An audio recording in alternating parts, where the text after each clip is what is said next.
In fact, I think one of the reasons he came to us was because he felt that our company did an unusually good job with the smaller parts, granting them the same meticulous attention that we'd give the major roles. I'd realized right away with John, I'd need plenty of backups for every role. He likes to see a lot of people. But in Edie's case, I knew it wasn't necessary. Sure enough, as soon as she walked into the audition room, he began to smile. Oh yeah, I thought, this was meant to be. Edie made even the tiniest roles sing, and from then on, whenever we were casting a movie, John would say, okay, here's the Edie part, or wait a minute, how are we going to use Edie?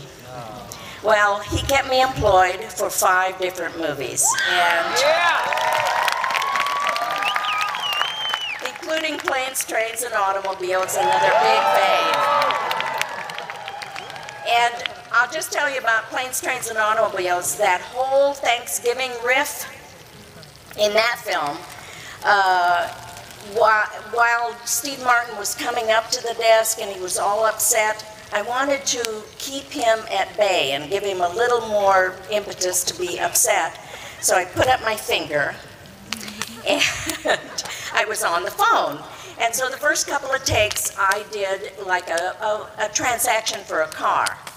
After the second take, John just leaned forward and he said, this time talk about Thanksgiving on the phone. So I said, well, we got to get Mom up in order to get the turkey on in time, and then we blah, blah, blah, blah, and you know, and then there's all the mashed potatoes and all of that stuff. And it was something that he cut out was having to do with Catholic references, because I'm from a Catholic family. And I had said, which you never heard, was, we got to keep Uncle Billy away from the bourbon and ginger. Because he's going to start arguing the virgin birth with Father Ed. Well, John didn't understand that because he was Protestant, so he cut that out. But after we finished that take, I had done this long riff, you know, with, you know, all of that, the marshmallows and the ambrosia and all of that stuff. And he said, how do you do that? I say, talk about Thanksgiving, you give me a minute monologue. How do you do that? Because the writer in him was saying, you know, how do I make that happen? And I said, well, I'm a cannibal. Most actors are. And we just steal from our lives, and that all of that is true about my family. Every Thanksgiving was just like a teeter-totter act on, you know, who's going to get angry first, or drunk.